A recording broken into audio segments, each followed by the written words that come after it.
All right, folks. So here's what we're going to be doing today. Well, okay.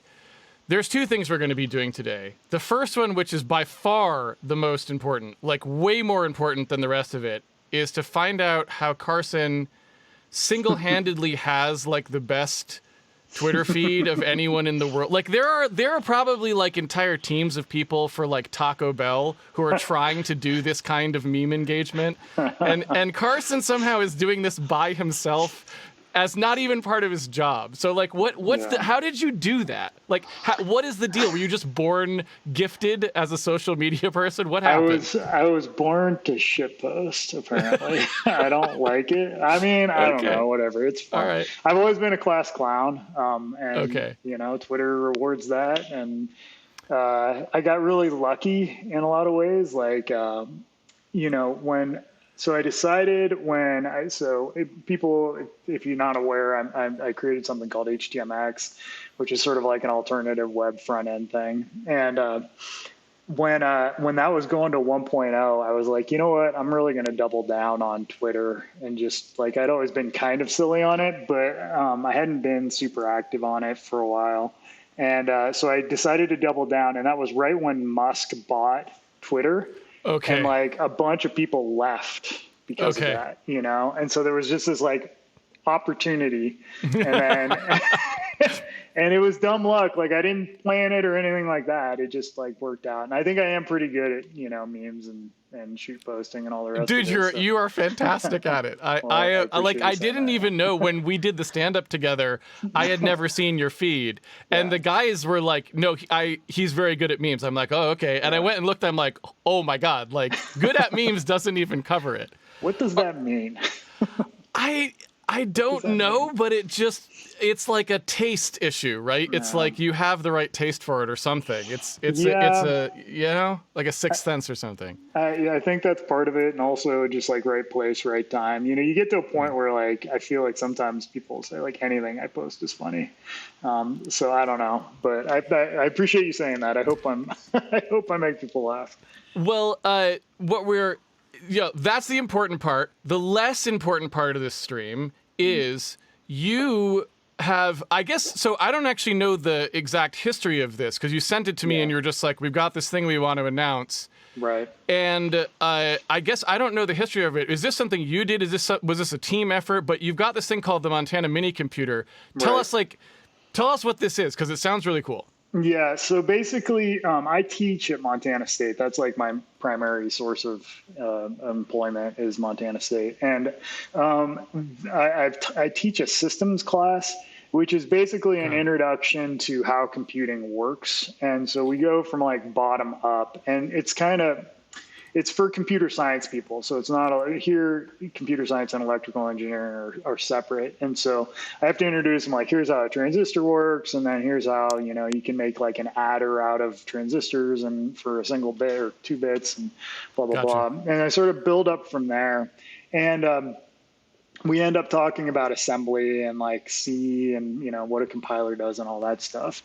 And I had always struggled with how to introduce this to CS students who aren't super interested in electrical engineering, at least a lot of them, and are pretty overwhelmed, particularly by today's CPUs. Like you can't talk about modern CPUs effectively with non-EE people because, just as an example, like, the Patterson and Hennessy book, the like architecture book, which is like the book. I actually took architecture from Patterson and I didn't understand anything the guy was saying. But that book now, like even the ARM one and ARM assembly is pretty straight. Is like a lot easier to deal with than like x86 assembly. It's just a lot less crazy.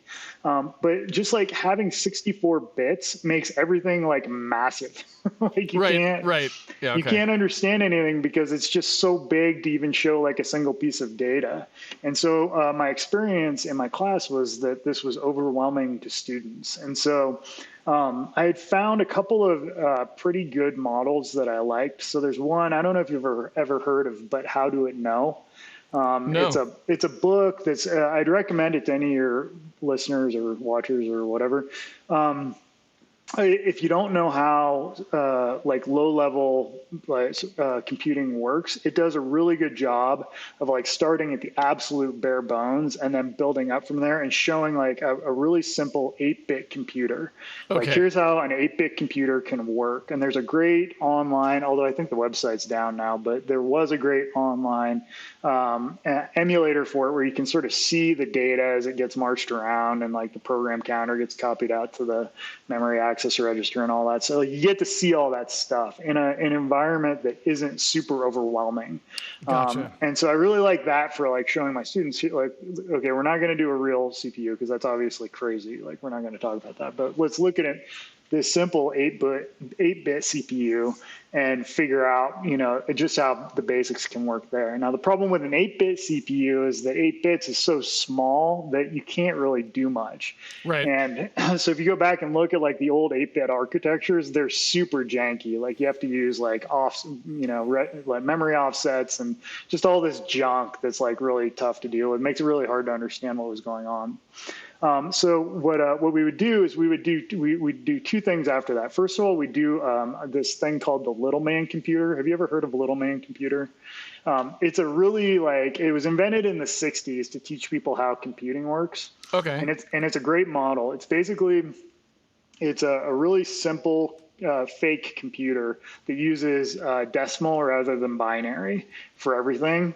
And the instructions are basically between 0 and 1,000. And then so like 100, for example, is anything in the 100 range is an add. And basically the last two digits, so 1 and then XX, the XX specifies the memory location to add to an accumulator register. Whoa. So, okay. Yeah. So it's like this super basic, like not realistic at all, not binary at all, like whatever. And so I found that was like a good way to, okay, here's what a program counter is. And like, here's, executing an instruction and all that stuff. And so we'd spend like a day or a day and a half with that just to like get our feet under us. And then we would switch to MIPS. And MIPS is 32-bit MIPS, not because it's I don't have any opinions on it anyways, but there was a really good a visual emulator for it that I liked. And that let us do like real assembly. Like, okay, here's what one thing I really focus on is how do functions work at the assembly level, because jump and link and then storing the return, like all that stuff, like you could see it pretty well in that computer. But I was never super happy with it because it was still 32-bit. And so everything was in hex and like hard to understand and hard to see what was going on. I just always felt I sort of developed, I've been teaching this class now for 5 years, and I developed this theory that one of the reasons why the old guys understood computers so much better than the young guys, for the most part, was that they grew up when everything was much more visceral and like it was easier to understand. Like you can get your head around an 8-bit or 16-bit system, whereas like a 64-bit, like it's just too crazy. And then these tools like Little Man Computer and like the MIPS emulator, they were all good, but they weren't as visual as I wanted, and they just didn't have the features that I wanted. And so we ended up building a couple of like sort of false starts at this. But this last summer, I was like, you know what? I'm just going to commit, and like we're going to build this educational computer where it's like who's we? Me and some students that I work with here. So a couple grad students at Montana State. And, they're mainly just along for like, what is this lunatic talking about? I'm like, we got to do it. And so we decided to do it. And then I got really lucky, actually via Twitter, again, just got lucky. But a guy named Jerayson Barnes, I hope I'm getting his last name right. I'm sorry. I just call him Jerayson. But he let me make sure I'm saying it right. Yes, hold on. Yeah, Bain, sorry. He chimed in and was like, hey, he was on Twitter and he was following me because I'm an idiot. And he was like, hey, I've like totally been thinking about this too. And it turned out he is like the perfect guy for this because he had done a bunch of 8-bit and 16-bit programming like back in the day and actually worked on emulators for old video game systems, which is like I mean, absolutely perfect. Like, again, luck is better than skill in all cases. So, got super lucky, and he Chance jumped. favors the prepared, Carson. Chance You favors the spin shit it poster. It appears. Yes. It appears to be the Okay. case. But what is it? God has a special providence for drunks, orphans, and people who post ridiculous stuff on Twitter, something like Fair that. enough. But anyways, so he jumped on the project, and that really turbocharged it because he knew all that. He just knew everything, like all the old architectures. He could look at this architecture that I was kind of designing as like an educational architecture and you say, okay, this makes sense or this doesn't make sense. I see. And like really build it out. So when he came on, that just, again, that really turbocharged the development. And we got to a 1.0, I think like two or 3 weeks ago. Okay. And we released it. And so I wanted to just come on and because, you know, I know you do some low level programming with games and stuff like that. And just if your viewers are interested in like a fun little take that's not too crazy on sort of older school computing to maybe get some ideas that they know a little bit about, but aren't super well formed in their heads, I thought this might be a good thing to take a look at. And so I was planning on just sort of giving you a tour through it and you can see sort of what that it would be does. great. In fact, part 1 of the course on this Substack that we are streaming on right now, we literally go over like how to parse and execute instructions for an 8086. Okay. So like we like I'm of the exact same opinion. I'm like you kind of have to start simple because you can't just start by explaining things like okay, like execution ports and schedulers and front ends, Right. like it's too much and it's kind of overwhelming. But if you start with something tangible and simplistic, you can then build the other ideas on top of it and it all makes sense, right? Right, So I think exactly. I think people will be very interested in this. So Okay, cool. why don't you just take it away from there? So All first right. of all, how do we get here? What's the URL? You can go to mtmc.cs.montana.edu. Can I share Maybe my that screen? should go into the studio chat here, and I can post it to the chat so that they can all see it. And I'll put it in the link if we post a VOD or whatever, Yeah. right? So that we can, so that people can get there. But here is the link for chat, and I'll put it in the thing. All right. So, and this is what you're showing now here. If you share your screen, I guess. I'm going to share my screen, and let me. So I regret to say that screen. Hold on, we're almost there. So this is the website for it, which is just on mtmc.cs.montana.edu. And I regret, I know this is going to make you cringe a little bit, but it's actually written in Java. And even worse than that, it's written in Java and it launches a web app. So the UI for the thing is actually a web-based application. And the reason we did it that way was because most of our students understand Java, like that's what they learn here. Right. And most of our students have a browser. And so it's hard to build. We could have built like a Swing app or something like that, but we didn't want to do that. And so we just said, you know what, we'll just make a web app. And so we end up using, you'll see, but we end up, it's reasonably good. So, but people can download it from the mtmc.jar link there. Gotcha. And then they can just run it with, java-jar and then run that. And what that'll do is it'll start up a web app. And this is that web app, so it starts on port 8080 by default, or it'll look for an open port. So this is a web app that's talking to the emulator that sits in the background. So let me just really quick run through sort of like everything that's on the screen. It's a very opinionated sort of introduction to computing. We wanted it to be easy to set up for students, so they didn't have to install anything else and have anything else going on. So everything's very self-contained. And so up here in the upper left, what you have is some controls for the computer. You can set its speed, and then you can also run and step, and we'll see how all that works. But just some very basic controls for the computer. And then this is the register file. So how familiar with registers would your viewers be? Should I talk about what those are? I mean, the only question is what cross-section of viewers we have. There may be some people who haven't finished part one of the course. Everyone else will know not only what registers are, but probably also what like a register file is as well. Okay. Well, so for just very briefly for people who might not be familiar, registers are basically a piece of memory that's located in a CPU core that's very fast, and the instructions work typically directly on the values in there. So it's like you can think of it as very fast working memory for the CPU. And so this is this represents the registers in this fake CPU that we've got.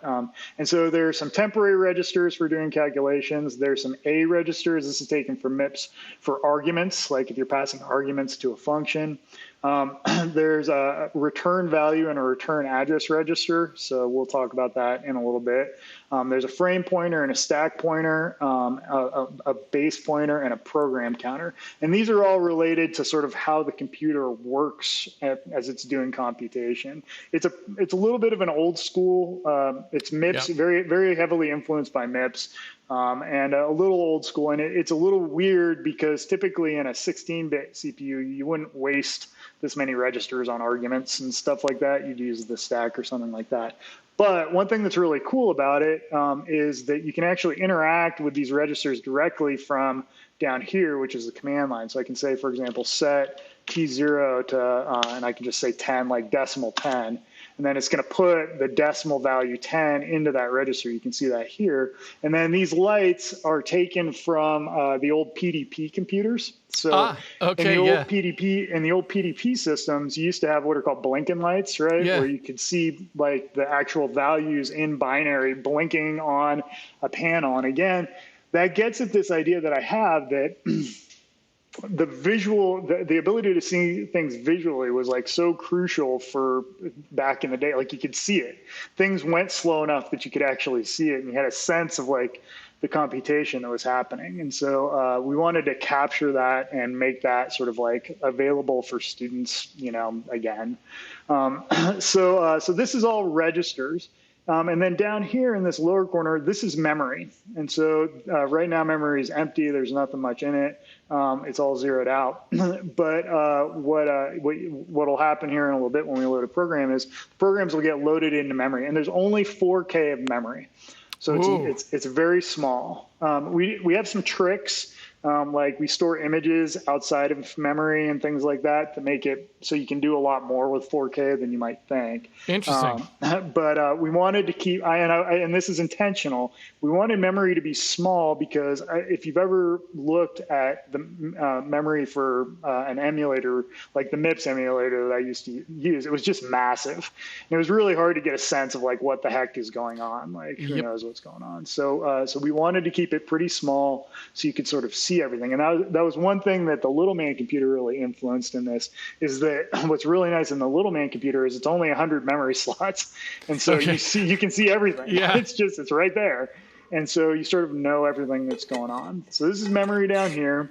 This is a gamepad, which was not influenced by any particular game console from the past, but is just sort of a generic game console that you can use, and you can input, so you can build games. And that was another important thing that we felt for this was like, look, students want to build games. Like they want to be able to make a game pretty easily and play around with it and see things on the screen. Gotcha. And so that's what this is. There's a console. A lot of students now aren't used to the command line. They've grown up, again, one thing that we're trying to address is the sort of iPad situation of technology, where a lot of kids now, their introduction to technology is just iPads and like maybe a laptop, where they don't understand what the internals are. They don't ever see a command line. It's all graphical and visual. And so we wanted that to be sort of front and center. So we've got a console here. And then over on the right, we actually have a file explorer. So that lets you poke around in the on a disk. So there's an emulated disk, fake disk, that you can mess around in. And there's a source directory inside of that with some source files. And we've got a C-like programming language that we call CSEA. And you can click on those, and this is some work that Jerason really crushed. You actually can get like a full editor for editing C. Cool. And so everything's here, and obviously you're not going to build like a massive project in it. That's not the idea. The idea is that like you've got this one set thing, and it's set up, and you can't hurt anything. You can't bork your computer. Like it's just really, really basic setup, but still everything you need to do real development. And we've got there's an assembly language too. Let's back up and let's look at hello world.asm as an example. So this is the assembly for this system, and it should look pretty. It looks like every other assembly. It's a little janky compared to some other stuff, but this is what Hello World looks like. So that's kind of a really brief tour of the UI. Before I get into the guts and like start doing some walkthroughs, do you have anything you want to ask? I was going to go over the sort of the instruction set really quick and just run through that. I'll double check chat, but I don't think so. I probably have questions when you're done just about machine stuff and things like that. But I mean, overall, everything makes perfect sense so far. Okay, cool. So let's take a really quick look at the docs, and I'm just going to run them off of the GitHub. You can go to msu/mtmc on GitHub and see the repo. So yeah, it's a 16-bit computer, and when we say 16-bit, what we mean is the core data type is 16 bits wide. And again, we chose that because it's big enough that you can do interesting stuff, right? But it's small enough that like you can get your head around that. You can imagine if this was double 32-bit or God forbid 64-bit, it just starts to be visually overwhelming. So we picked 64-bit intentionally, 4K of memory. There's 16 registers. We've got a 160 by 144 2-bit green scale display, which is not taken from any particular video game system in the past. That's just what we happen to pick. So we've got our registers. Basically, the instructions, you can figure out what an instruction is, and they are implemented sort of like as machine code. So there's an emulator that does sort of, binary emulation of these values. But there's just a few different types of instructions. So there's miscellaneous instructions, ALU instructions, which are for doing like addition and subtraction and stuff like that. There's a set of stack instructions, and that's a little weird. That would not be something you would typically find on a 16-bit system. But I really like stack machines, and I am a JVM guy. Like my compilers class, we actually compiled a JVM bytecode, and the JVM is a stack machine, the way it does evaluation. And so I wanted to have stack instructions as well, and I'll show you some of those in a little bit. It has test instructions if you want to do like equality or greater than or less than, series of those. Load store based on a register, like if you want to do a register offset. If you want to store a value into memory based on a register value. Load store absolute, like if there's one location that you just want to hard code, like store this value into that location. And then jump register, which is basically if you want to jump to a location based on a register, and then just straight up jumps, like if you want to do jumps. So kind of your standard, instructions, I would say that a lot of architectures have tests and jumps together, but we did it separately. So I have a slight question, not really about necessarily the instructions, but one of the things you kind of moved by at the top there. So with only 4K of memory, where does the frame buffer live? That would take outside of main memory. So how do you address it? So you, when you want to like write something to a particular spot in the in the window, you basically set up a syscall, and you say, for example, at this pixel, so A0 and A1 at this pixel, draw a dot or flip it to this color or something like that. Or interesting. You can also say, you can make a syscall and say, draw an image at this XY. And then those images are stored outside of main memory. They live somewhere else. So those are the tricks. Like initially I had it 8K, and then I was trying to figure out, like, get the buffer in memory so you could see it. Yeah. And we had that for a while, but it ended up just being a little overwhelming and not super useful Really? for what we were trying to accomplish Okay. with our students. I think for game development, it would be, totally More like, sensible. useful. Yeah. Yeah. Okay. Yeah. And maybe we should have that. Maybe that should be like an option where we just show that but it didn't line up because of the dimensions we picked for totally arbitrary reasons. They have nothing to do with any real world systems from companies We can't emphasize that enough. that might sue us. Yes. Carson would just like to say that none of this was based on anything that may or may not have been trademarked, patented, or copyrighted in the past. Exactly. But I think, I think you're onto something that, like, surfacing the frame buffer somewhere would be useful for students to see. Yeah. Yeah. So I'm going to really quick just like rip through the instruction set. I don't want your listeners or viewers or whatever to like be too concerned about it right now. I just want to give them sort of a sense of like, here's what these things are. So these are miscellaneous instructions. So like if you need to move values between registers, or if you need to make a syscall, which is a call out to the operating system to do something, like those are what the miscellaneous instructions are. And then the ALU instructions are things like add. And so if I want to add T0 to T1 and then store the value back in T0, that's what you're going to write, something like that. Gotcha. And then there's stack operations, which if you've ever done CS stuff like push, pop, dupe, like all these things. And I want to write a fourth variant for this system so people can see fourth, because I think that's kind of a cool language that you don't see too much anymore. Stack Machine fans love fourth. Yeah, I'm a Stack Machine fan. I like Java, but okay. fourth is good too. So test instructions, like test if two things are equal to one another, and this sets a flag, and a flag's a register. So again, I don't want your viewers to get overwhelmed or think there's too much craziness going on here. But, for example, eq just takes two registers and then sets a flag somewhere if they're equal to one another, if the values in those two registers are valid. Did I see a flags register back on where was that on the? It's down here at the bottom. Okay, okay.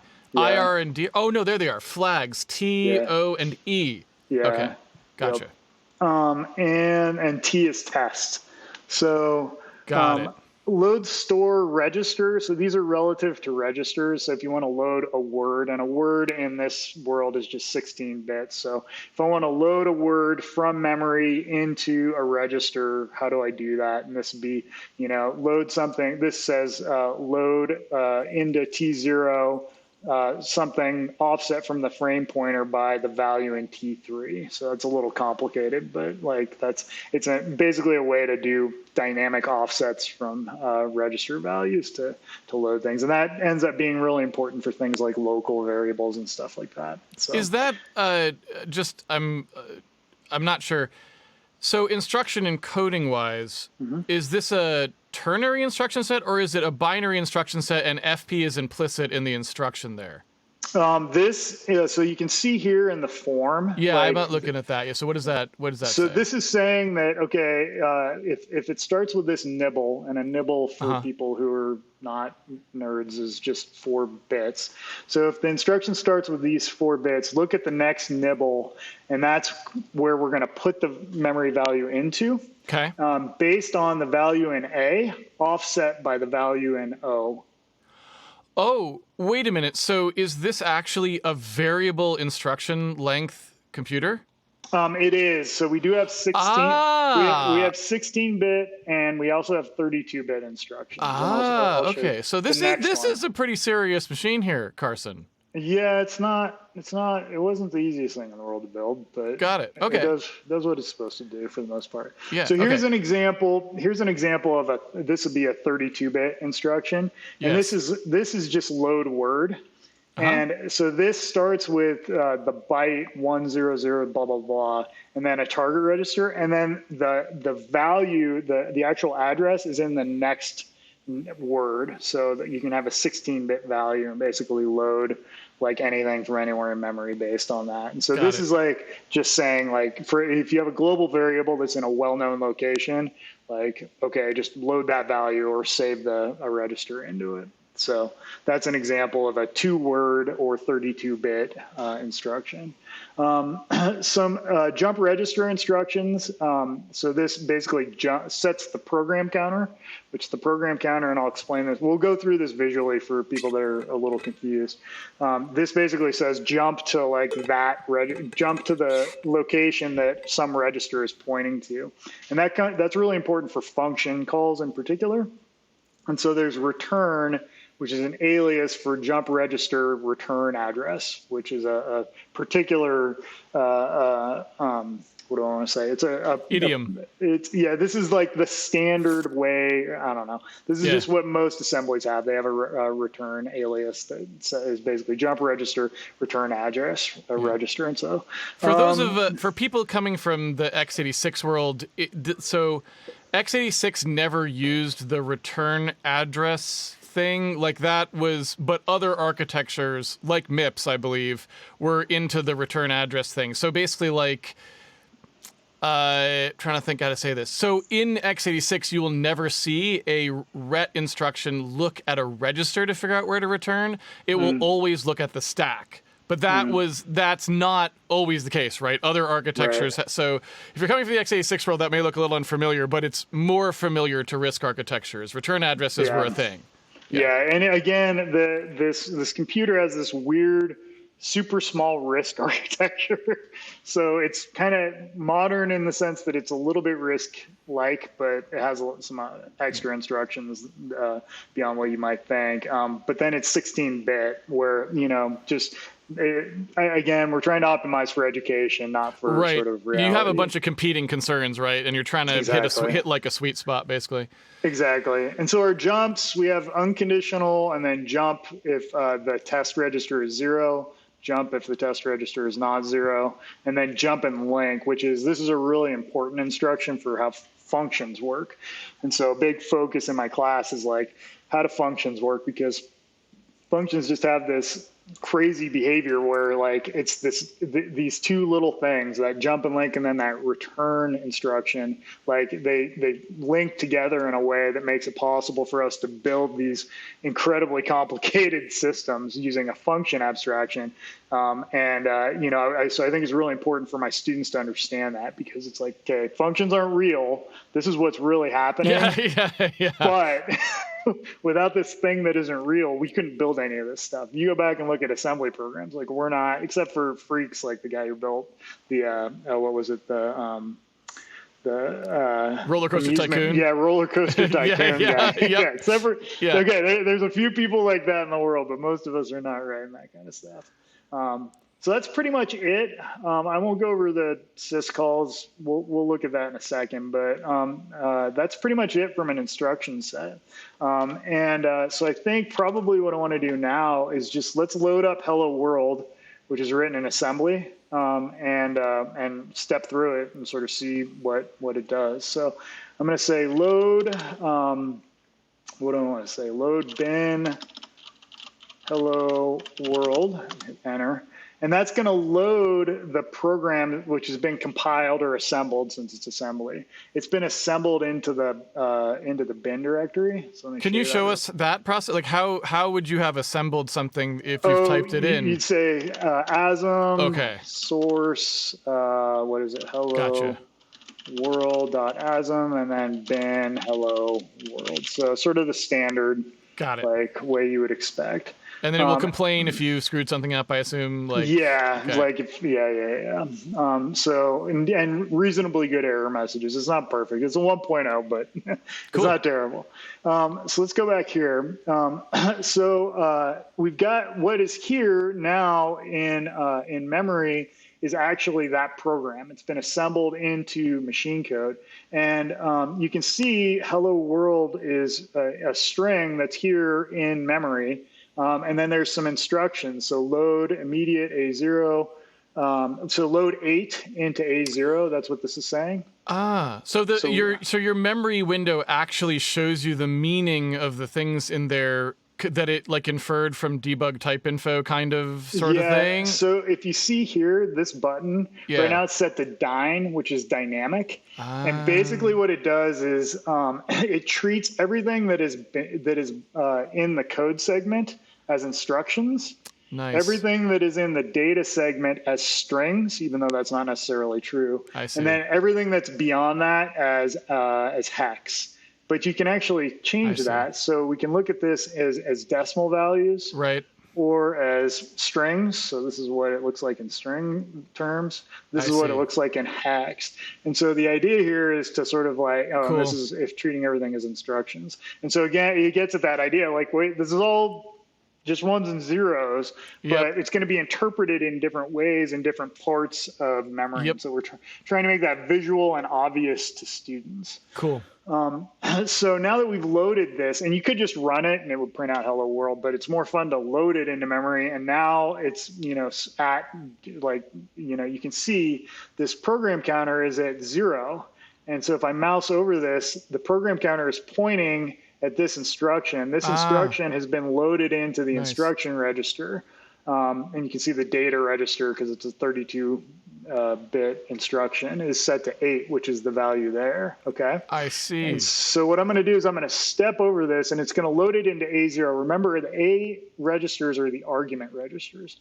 So I'm going to step, and it's going to execute that and put 8 into A0. What did that do? What is 8? What does 8 have to do with anything? Well, if I mouse over that, you can see it's highlighting down in memory the H. Right. And that's because this is a pointer. If you've ever wondered what a pointer is, this is what a pointer, all it is just a memory location. It's a numeric value that points to a memory location. And so you can see that here. And what we're doing here is we're setting up a pointer to this string in memory. This string has been placed here by the assembler in memory. We're setting that up so that we can call out to the operating system and call the wstir or writestir operating system functionality. And what is the operating system going to do? Well, it's going to look into memory at the address that we pass in A0, and then just scan forward from there until it hits a null character, right? Like it's going to do the normal thing that you would expect with like a C-style string, a null terminated C string. Now, why is the second null in memory after the null terminator color-coded red? What is that indicating? That is the pointer of that's the breakpoint. So in the MTMC, you have the data segment, you have the instructions, and then you have a pointer BP. Where's BP? BP, you can see BP is pointing to that, and that is for the basically where you would implement like malloc. Like that's okay. So BP is like base pointer or something to the base of memory that's not occupied by your code and data. Exactly. It's the first location past the end of the data segment, where the data segment holds all the static stuff, like all the strings that you've put in and numbers and globals and like all that stuff. That's all going to end up in the data segment. Okay. So basically, like BP is your heap. And SP is at the top because your stack is going to go downward. Exactly. And Understood. So it follows like the normal computer convention layer, where like you've got your base pointer, which is used for the heap, and then the stack grows down. And we'll take a look at that in a second. So I'm going to step over this, and what we should see here is it should write hello world out, and sure enough it does. Writes hello world out. So the operating system just did that. It just said, okay, I know how to do, and I'm an operating system. I know how to do input and output. And so I'm going to take that string that's at that memory location that you gave me a pointer to, and I'm going to just write that out to standard out, which is the console in this case. Got it. And then we're going to exit. And so we can step over that. And now the program's done. We can step off into you can see it's interpreting H as an instruction now. So, because the program counter is pointing to it. But the program itself is done. And if you just ran this from the command line, it would be finished. But we can, mess around with it here.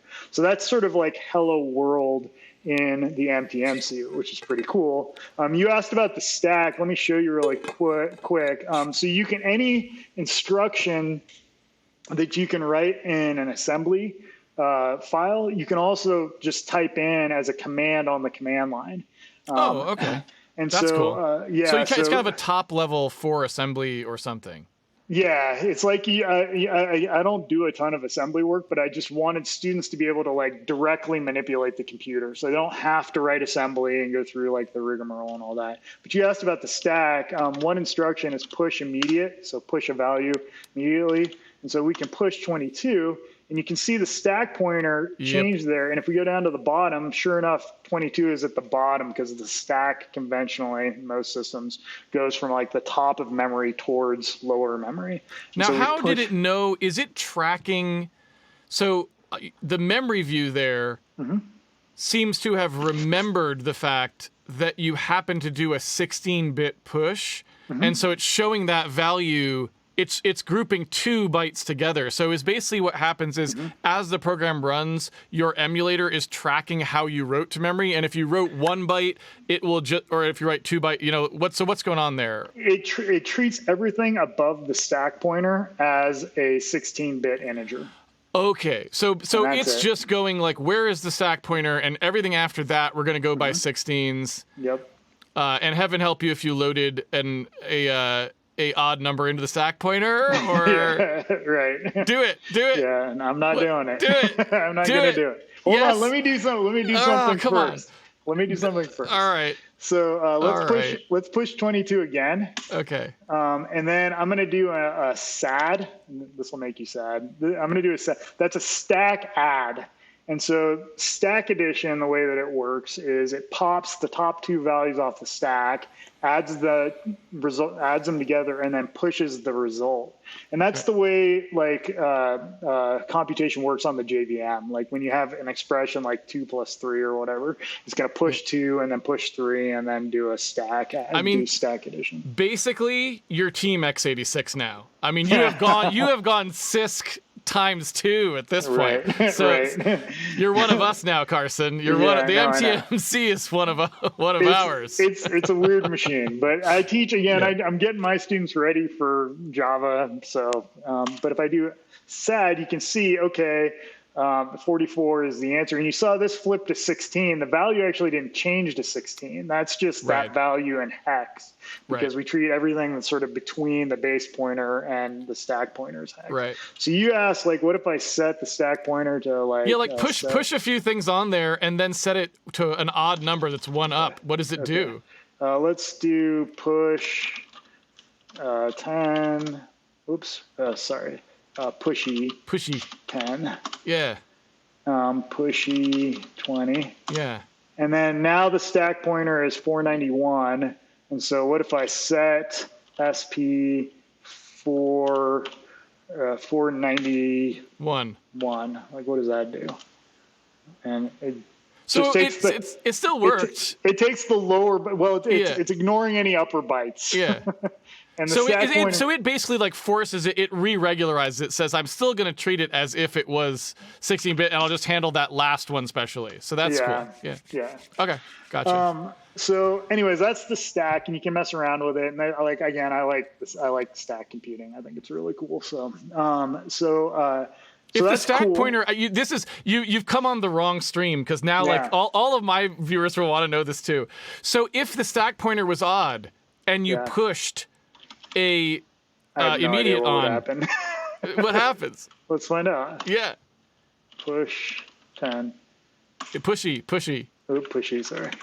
You know my assembly better than I do. Oh boy. So it still works. Basically, it still works, but it's just like everything's offset. No, but that's fun. I mean, that's the fun of it, right? I mean, you say like, oh boy, but it's fun to poke at machines. It's also fun to see them break. Like the old 8-bit micros had broken stuff in them, right? And it was fun to find. Yeah. So I feel like that's part of the charm to me of these things. Anyway, yeah, exactly. Keep going. But kind of fun that we can mess around with it just here on the command It's really line, fun, and we can watch it. So unlike an old 8-bit micro where you had to do actually a lot of work to figure out what happened, here we can literally just see what does the computer do, and that's kind of cool. And like you can see, like you can mouse over again and see like the stack pointer, all it is a number that's pointing to like that's what a stack pointer is. It's just a number that's pointing to a memory location, and that's it. So cool. I'm gonna reset. So now the last kind of big thing I wanted to show you is this is a function called square. that's written in C, S-E-A, Right. which is Yes. our sort of programming language, C-like programming language. It's a very simplified, not very, it's a simplified version of C. And so hopefully most of your viewers are familiar with C, but basically we define some standard lib functions. These are functions that the operating system provides, and so they're just sort of automatically there. So they would turn into syscalls? Yeah, they'll turn into syscalls, exactly. And then we have like the standard implementation of square, right? Like square an integer, multiply it, blah, blah, blah. And then we have the main function, kind of just like we do in C. Now, in our operating system, we don't have argv and argc. We just have arg. Okay. So you just get a string. Like whatever came after it, like you get a string of it. Parse it yourself if you want. Yeah, and if no string was passed in, it'll point to 0. So it's just a point. It's a char star. It's just a pointer. It'll point to 0, and we'll say, hey, here's how you use it. Otherwise, we'll convert that string to an integer value by calling a to I, which is an operating system piece of functionality we have available to us.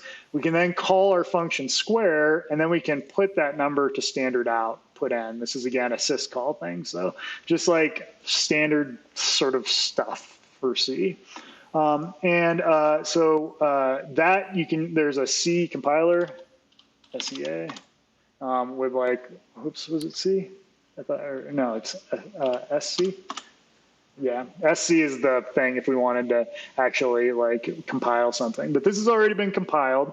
So I'm going to load bin square with 10 as the argument to it. Gotcha. And so I'm going to hit enter, and let's scroll back up here. And now you can see this is a lot more code. Yeah, because, right.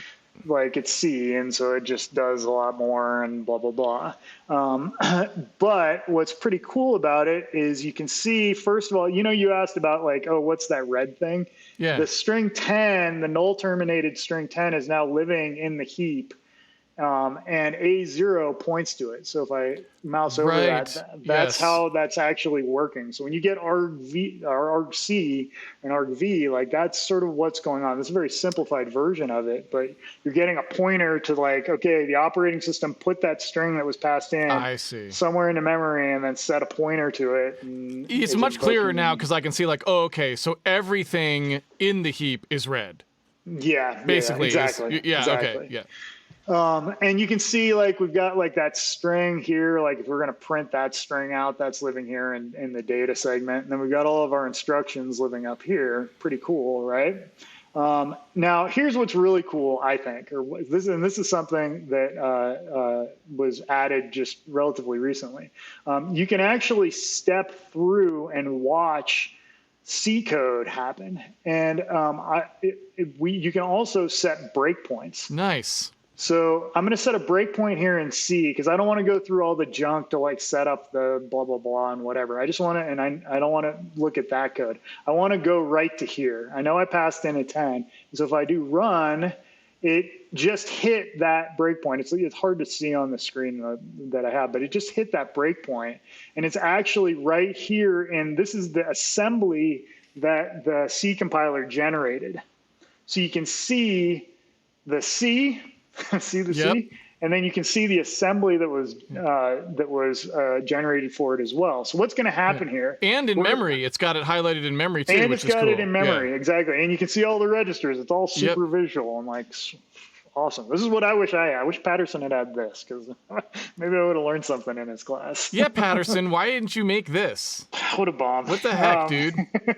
So, stop anyways, wasting your time writing textbook. No one reads. That's not a thing. Yeah, it's not a thing anymore. So here we are. This is the C code. This is the assembly. And what we can do is we can actually step through and watch. Okay, we're going to jump and link to A to I, which is a syscall.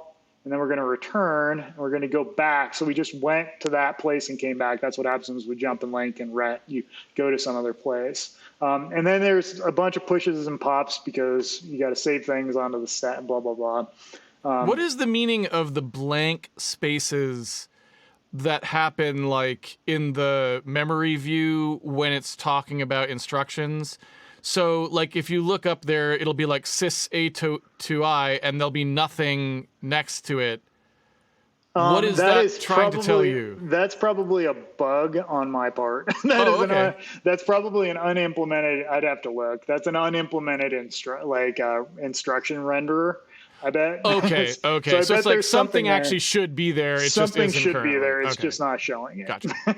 Thank you for catching No, that. I was just wondering. I was like, oh, there's nothing. I wonder if that just means like, oh, there's just zeros for that part of the instruction or something. No, I didn't know, but, or all right. alignment. Maybe I should have said Okay. it's like, oh, it's byte alignment. Don't worry. It's like, Yeah, exactly. It's like, oh, that's it's part of. of. You don't want to know about that. It's very complicated stuff. It's It's got to be word aligned. Yeah. Okay. So I'm going to step over some stuff because, like, your viewers, if they're not into this, are like not going to get all this at once. But what I want to get to is where we call square. Like, that's what I want to get to. So I'm going to step. So here is where we get ready to like call square. Okay. And so we've got this value 10 in T0, and that's the argument that we're going to pass. Like, this is what we want to. Like when you call this function square, what does that mean? Like, what is that? What does that mean to call this function?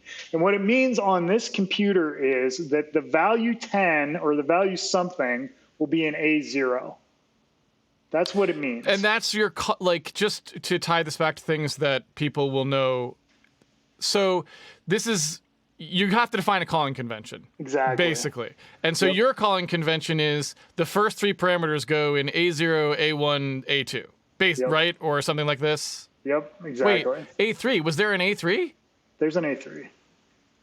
Yeah, you have A0 so through there's four. A3. So you can have up to 4 parameters before you have to use a stack. Exactly. Gotcha. Exactly. And that's the calling convention currently. And I guess also part of your calling convention must be what is volatile and non-volatile? Yeah. Is that in there too? Caller saved versus callee saved is the way I would say it. So T0 through RA is caller saved. So if you want those registers to be preserved, you got to push them onto the stack and then pop them off. And then FP and SP, the frame pointer and the stack pointer, the caller is responsible for bumping them and restoring them before they come back to you. And so A0 through A3 are considered destroyable, I assume? They're part through RA. So if we go up through okay, I don't know what the range is, but sorry, it's T0 down through here. Okay. And then these first 12 registers. And then these guys are just, they are what they are. They're not really a thing you got to worry about. Okay. So that's what's going on here. So cool. All right. So we're about to call a function. We're about to call a function. Get ready. So what are we going to do? Well, I'm going to step over. We're going to basically what you were just talking about. We need to save some registers because they're going to get nuked when we go to the actual implementation. So A0 and RA, the first argument to this thing, and then the return address, those are going to get nuked when we go to this other thing. So we have to push them onto the stack to save those values. Again, don't worry too much about the details if this is a little overwhelming. This is like a whole course's worth of stuff. What I want to get at is the next 2 instructions here, which this is the crux of it. So I'm going to step over this function, which is load word offset. And what this is saying is basically the variable val is located at an offset from the frame pointer. It's a local variable. And so it is, if we go down here, like there's a frame pointer. Where is that guy? Right here. And so it's the frame pointer -2, which is this guy. This memory location is val. And we want to eventually have like, a window where you can like mouse over and like see that so it's more obvious. This is where the computer is storing 10. When you say val equals like whatever, what that means to the computer is compute the value and then copy it into this memory location. That's what it means. Okay. And so that's, I think, an important thing to see is like, okay, that's like all a variable is a memory location somewhere. And here, in this case, that memory location is right here. Now, it's worth noting because a lot of people who are going to be viewing now are pretty good at assembly, right? Sure. So it's worth noting for those of you who are eagle-eye, if you look down at the assembly, you can see that the reason it has to be loaded from the stack is because it was a spurious spill, right? So basically what happened is it computed the value of val in ATOI, put that into T0, right? Or actually it looks like an RV, and then it moved it from RV to T0, I guess? Yeah, because so when we jump and link to ATOI and we do that syscall, the syscall is going to leave the return value 10 in RV. Right. And so we move RV to T0, and then we save T0 out to the stack. So we could have just changed that to a move RV A0 and got rid of the SWO, LWO. Totally. There is absolutely zero optimization in the C compiler right now. So you can see, if for those of you who have finished like part 1 of my course, for example, you will recognize this as what happens when we don't turn on optimization in the compiler. Exactly. It does exactly this code, like you look at it in Godbolt, like we looked at it before. It's like, as soon as it gets a variable, it immediately puts it to the stack, and then when it wants to use it, it immediately pulls it off the stack. And only if you actually have an optimizing compiler, or are telling the compiler to stop, try to like maximize register usage, will it remove those things. That's not, Exactly. So so you can see that happening here. Yeah. Exactly. And by the way, if you've ever run into a situation where, like, in C, you can mark something as register, like suggest, basically you can say this is a register value. Yeah. And in C, if you do that, you can't get a pointer to that. Because there's no address for it. Yes. So if you were to take a pointer to this value, its value would be whatever this is right now. What is it? 1040. This is so it will be 4,092. I should be able to mouse over it and see. It's not showing right now, but that's what the pointer would be. It would be that value, and so that's what's happening here. That's what a local variable is. And so what we're doing here is we're saying, okay, we're going to call square, which is just another place somewhere up here in memory. But before we do that, we got to put this variable, which is living out on the stack in an offset from the frame pointer. We got to put that into A0 because that's our calling convention. So we're going to do that now. So let me step. And now if you look at A0, it's got 10 in it. And the return address is the next thing I really want to focus on. And again, I'm really focused on like the function call concept because it's so crucial for like the connection between like what's going on at high level code and what's going on the machine. So right now the return address is 4. So that means that it's pointing to here for some reason. And so I think that's where we end up, or is that right? It's pointing to here, sys exit. That makes sense because we're going to exit at the end of the program. So let's watch, sorry, let me come back down here. So let's watch this return address, okay? So right now, the program counter is pointing to jump and link 22. That's what this JAL square, jump and link square got turned into. It's gonna jump and link to 22. So the actual code for this function got placed in memory location 22. So the next instruction after this instruction is at location 20 or 126, I guess. Yep, 126. And so what's going to happen when we do a jump and link is we're going to jump to memory location 22, and then we're going to store the return address of 126 in the RA register. And that's why we had to save RA before we make this instruction call, because if we didn't, then we could never figure out where to go back to. We can never figure out where to go back to. So let me step over this and we'll just watch. It's going to do a bunch of pretty dramatic stuff here. So step. So we're now calling, whatever that means, the function square x. We've jumped to memory location 22. You can see the program counter, the thing that's actually pointing at the next instruction, is pointed at that instruction. And then our return address, sure enough, is pointing to 126. And so that's what jump and link is. That's like why it's such a magic. It does these two things. It jumps somewhere and then it saves the return address somewhere as well. And so in this case, for this machine, that's the return address register. So cool. All right. Let's walk through what the square instruction does. It does some stuff related to the stack pointer. Oops. Oh, that's kind of cool too, by the way. There's a back button. Oh, really? So I can go forward and I can go backwards. Oh, that's great. So that's really good. If you missed it the first time. That's really good. If you missed it the first time, we can go forward and we're at the square. I love that. Back and we're back at when we jump and link to it. You can see the return address is still full. So you're saving the state of the machine as you go, and you can rewind basically, or we keep an undo stack. It's cool. So it's memoized. So because anytime you do a mutation, you can just record the opposite mutation. So that's awesome. Yeah, so it's a standard undo stack. So, okay, cool. So we're here in square. X, what is X? X is this register value. It's A0. That's what it is. And so we want to square it. Let's step over this junk. So it doesn't really matter. This is where we're going to actually evaluate this expression. And the way we're going to do that is we're going to push A0 twice, and then we're going to call stack multiply. And then we're going to pop that value into the return value register. So this is where this little expression is happening, and then it's being set up so that we can return that value to the caller. Okay?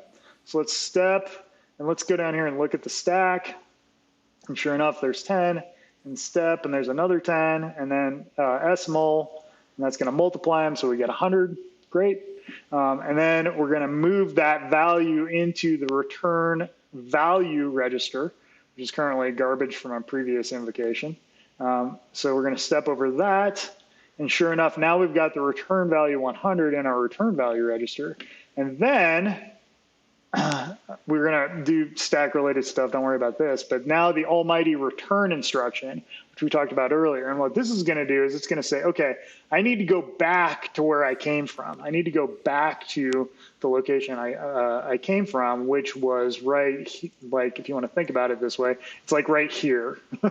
Like this is the next thing that was going to happen, right? So we went from here to here, and now we need to kind of come back to here. And as luck would have it, we've stored exactly where that instruction is here in the return address register. So we can step over that, and sure enough, we jump back to here.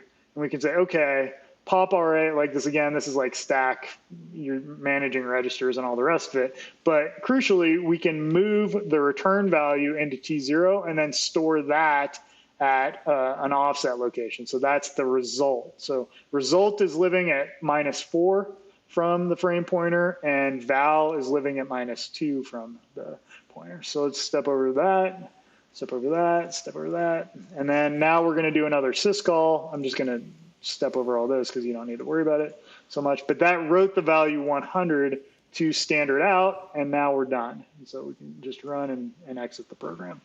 And that's it. So I guess I do have one question that I'm kind of interested to know about. Again, these are just questions I know my viewers are wondering. Sure.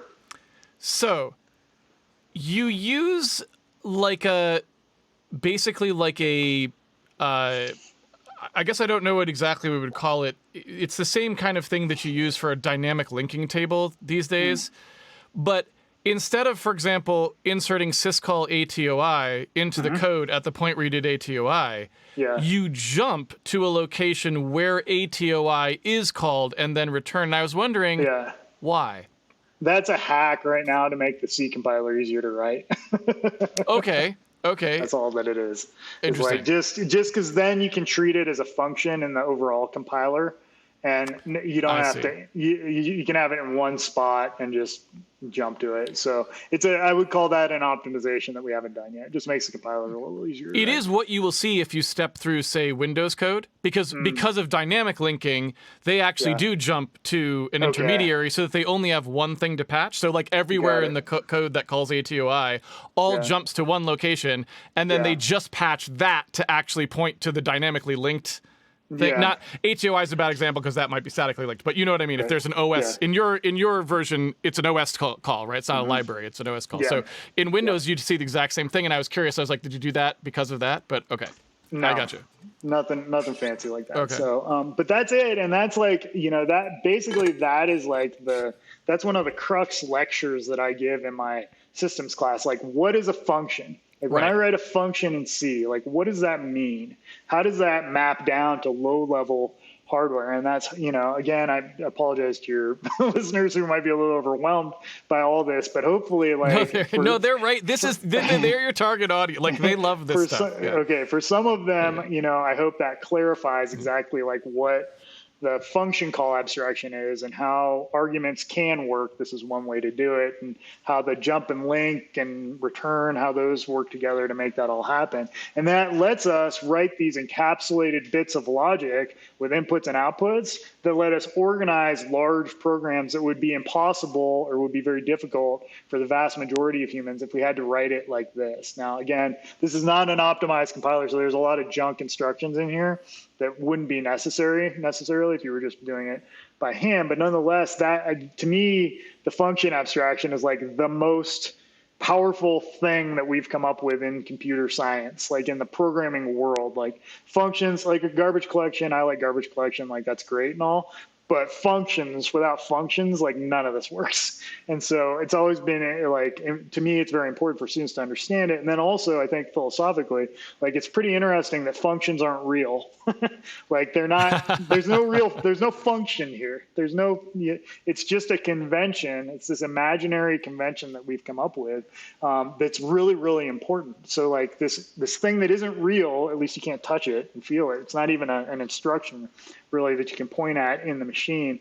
That concept of functions and the way we do it is like super important for the way that we organize our computing. So. Well, I mean, I don't know. I would argue that functions among all high-level constructs, functions are the only one that kind of is real because there is actual CPU support to do it, right? Sure. In the same way that, say, virtual memory is real, right? You're a functional Platonist. The functions are more real than the dirty implementations in the CPU. I mean, I'm just saying because, like, for example, right, you look at anything, an x64 CPU has call and ret. It literally knows, like, what a function is. It's like, I'm going to save the address that I was at onto the stack. Like, in the MIPS case here, you've got it so that jump and link is a little bit weaker, right? Sure. But in the x86, it saves it to the stack. So it's like, it's quite literally implemented in hardware in a number of ways, right? And so I feel like functions do deserve to be considered somewhat real compared to other things. Like garbage collection, obviously not real, right? Like we made it. And the CPU's not really doing it, right? But maybe. Yeah.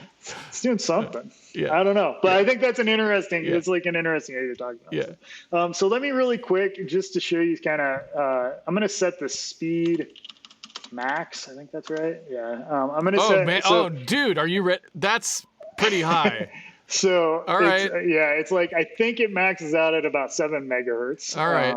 But in the drop down, you can only get the 1. Okay. But we actually have a game of life program that was written in assembly. So it's written in assembly. Where is it? Games. I think it's in games. Life.asm. Oh, Hunt the Wumpus is in there. I saw that. Yeah, there's a bunch of cool stuff in there. But I'm going to run this. I'm just going to run life from the command line. And you can see that's the Gosper glider gun, which is a famous game of life thing. And you can see all the blinking lights and all that stuff. And this was like a big part of the design is like, let's make this fun and like something that you can actually do. There's also Snake, which you're going to. Oh, yeah. I'm terrible at Snake. So, but like, see, this is like. There we go. Nice. So Snake and like all this stuff, like you can write these games.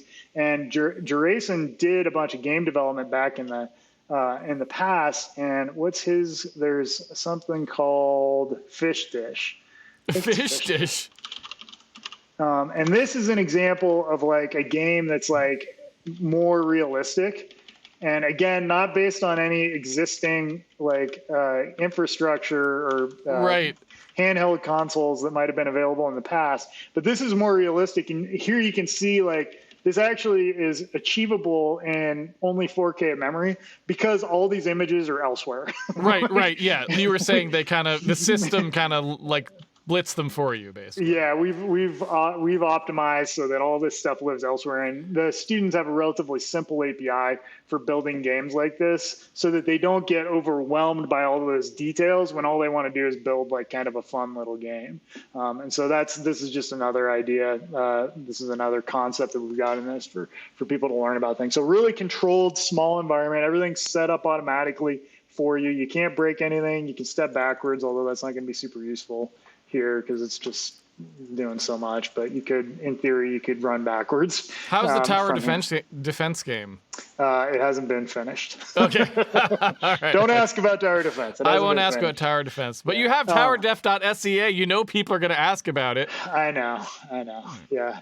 So anyways, and that's pretty much it. Like that's the machine. It's for teaching. It's not for real world stuff, but it's fun. And I think we're hoping like as we make progress, we'll be able to, get it to where someone can do a game, a low level game with again, a console that is not based on any historical consoles and have some fun without having to commit to the bit, without having to like figure out like all the low level garbage and like, things crashing on them and all that. It's just like, okay, here you go. And you can figure out how computing works. Maybe you can write a fun little game that's fun. There's a stupid one, I think called Ant. Did I do Ant? Yeah. This is just like the very first thing that I wrote, which is just literally moving a pixel around on the screen, right? Like you should be able to write that in, not that much assembly. Yes. But you can actually like write an assembly program that does something that responds to a click. Cause that's a big part of computer, like in the joy of computing is making a machine do a thing. Well, and the longer it takes to get there, the longer it takes you to find that joy. Well, I noticed you omitted something. What did I omit? From this explanation? Where's the input? The input here? Yeah, like how do you read input? So you can use keys from the keyboard if this is no in the assembly, like where do they show up? Are they in is it memory mapped? Is it a register? Is it an interrupt? I mean, you didn't have interrupts, I don't think, so it's probably not that. You pull. It's polling. Okay, so how do let's see that, because that's pretty interesting too, right? Ant. Let me remember how this works. Flush, blah blah blah. Reason. So that's frame buffer stuff. Okay, it's right here. You call joystick. Sys joystick, and that pulls it and gets like and that's, if I remember correctly, the thing that this is totally not based on does something like that. There's like an instruction where one of 8 bits will be set, and each bit signifies. I like the thing that this is totally not based on. It's not based on. It's not. Corey. Okay. All right, fair enough. Okay, so you pull the joystick, and then you get back a bit field that tells you what's down or something to this effect. Yeah. So I think, I don't want to add too much to your to-do list here, but like it seems pretty clear that like if you've offloaded, if you're like, okay, so images and like the frame buffer are like this separate thing, it's pretty clear what like MTMC 16 V2 is. It's that there's a GPU that you program, right? So it's still offloaded, but there's graphics memory, and then you have to write the blit, and you kick it off. I think it's lined up for that, Carson. I know we had it. We had that. I'm telling you, it used to be 8K, and the top half was like, it's all there. That might end up being either like an extension, or we're considering doing a 32-bit version of this that is obviously not as easy to get your head around visually, but that is designed for like an OS class. Because like right now, this is not like realistic, right? It's just raw hardware. And so we may like allowing do a 32-bit version for our operating systems class that's still visual like this and has all the like back and forward and just built in a different way to make a 32-bit system like more comprehensible. But I had it, man. I wish I had that. I can probably dig up an old demo. I'm saying like you could do the opposite thing and leave it isolated. Because that's the way it actually works now on a lot of hardware. So it's like, it's not 8K, it's 4K like you have here.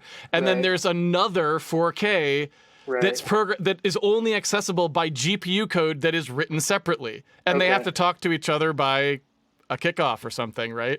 Probably too hard for what you're trying to do, but it kind of made me think. I was like, oh, wow, that would be a great way to teach people what GPUs, like what's going on there, because it's kind of a complicated thing for people they don't really understand. And I was like, you could have one that was like, oh, you actually have to have 2 separate processors and they have to talk to each other, right? Yeah. Well, we do have 160 by 144 like array sitting in the background that we could surface visually. here. And again, that aspect ratio is not based on anything in particular. No, I'm well aware that you came up with this purely coincidentally. Random numbers. But we could surface that and like maybe have a tab here where it's like memory and then like, graphics memory or something like that. Maybe even do two where you like, instead of doing a frame buffer reset, like you actually copy, from like the backup buffer into the main buffer or whatever. We could definitely do something like that. Yeah, or it's just a GPU, like you just have GPU code as a separate piece of code. Okay. You know what I mean? Like it's like you basically you have what you have here, and then you also have another tab which is like GPU. And it has its own, it's just, or you could even just say it's two of these. So you have you have two MTMC16s, one of which writes to the frame buffer and the other which is the control logic, right? Right, yeah. And then so your advanced students, they you just see this one and you use the OS calls. And then in the advanced class, you have to write the thing that services the actual OS calls by using like the literal copying of the image or whatever, right? Right. Yeah. It's like a series of increasing complexity steps. I do want to point out that all this code is available on GitHub, and so if you are interested, in this, there you go. I would encourage you to explore it. It is written in Java, which I apologize for, but you're certainly reviewers. I would, you can't break it. Go and have some fun with it. So. Now, is this possible to run on the web only, or do you have to like have the Java virtual machine installed in your machine? Right now it's only you have to have a JVM, which I kind of regret. Can it not be like, does JVM not have like a WASM I need target? to look at. That's the easiest way to get this on. Yeah, that's what I was thinking. Like, can you not just boot it out? It does use the Java graphics AWT stuff for like, this is actually an image. Like if you look at this, it's actually like an image. Okay. Yeah. Right. Okay. So there's some stuff in there that's like not super. And if I had it to do over again, I might have targeted WASM instead of, because but then I would have to write a bunch of JavaScript, which I'm kind of full up on JavaScript at this point. I could understand that.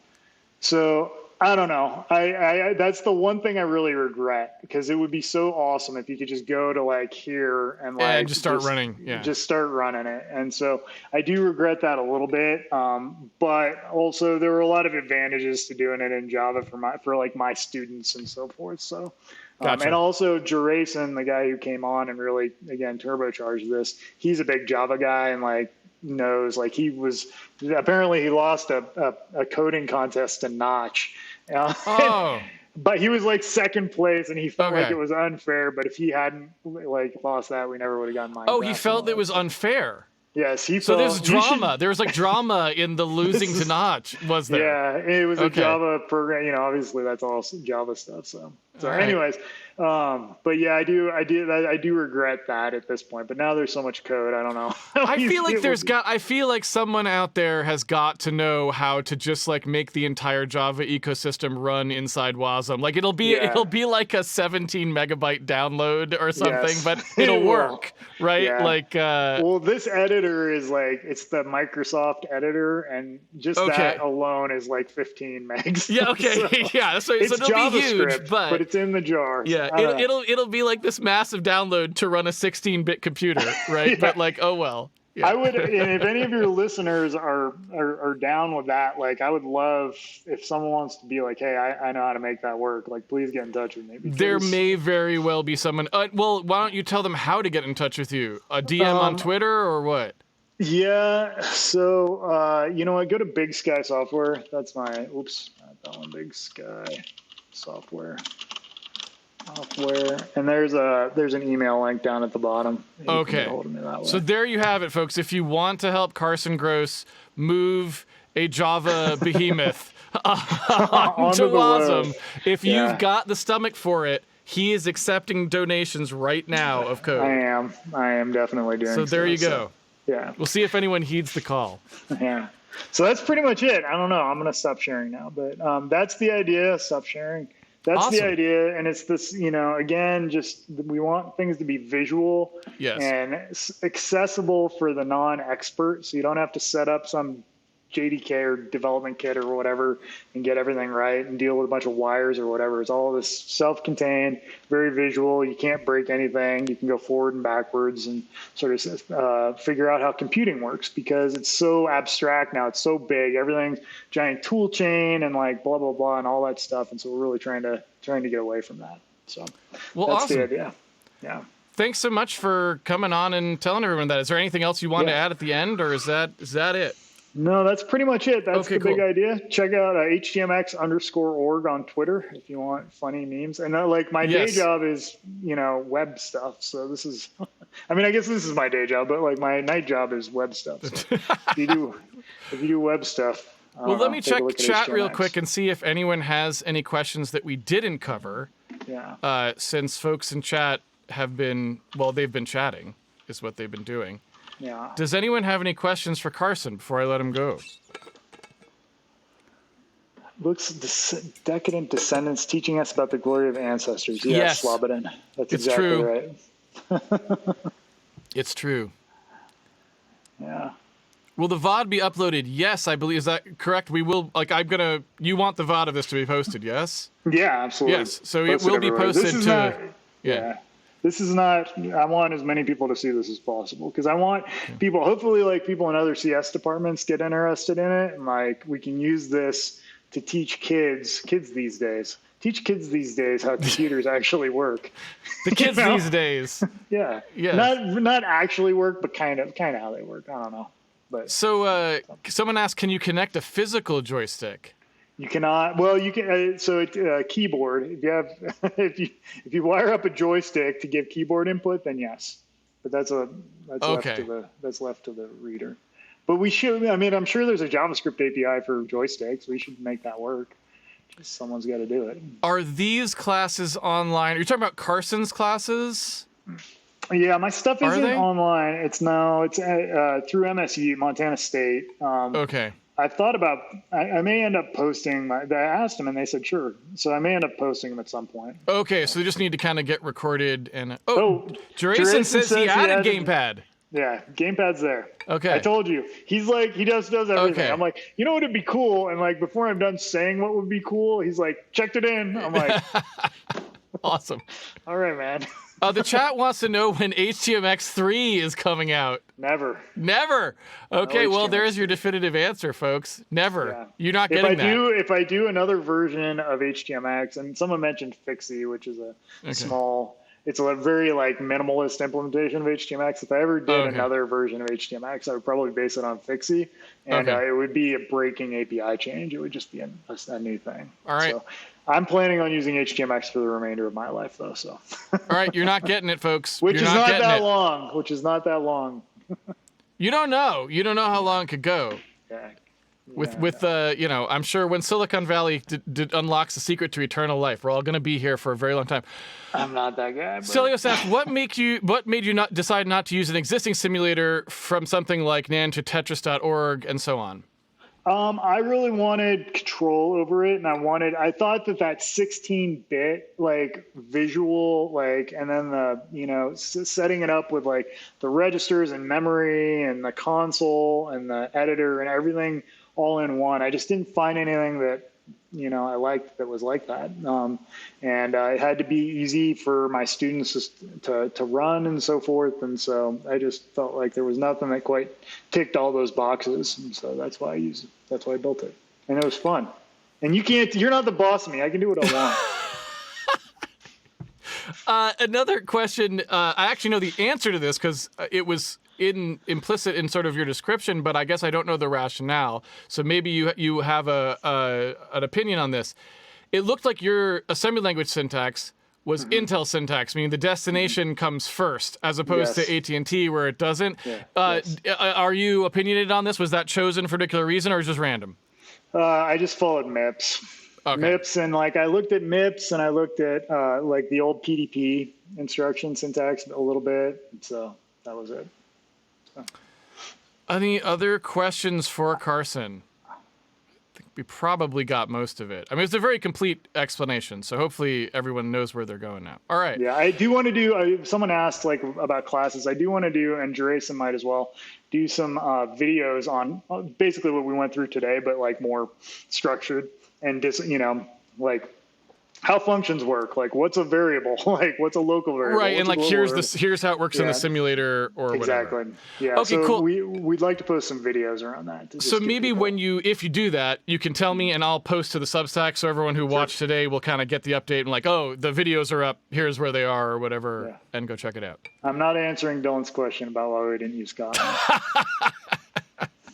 Very he's fair. He's trying to provoke me. Very fair. All right. Well, thank you so much, Carson. It's been a pleasure as always, and hopefully I will chat with you again sometime soon. Yeah, thanks a bunch. I appreciate you giving me a chance to talk about it.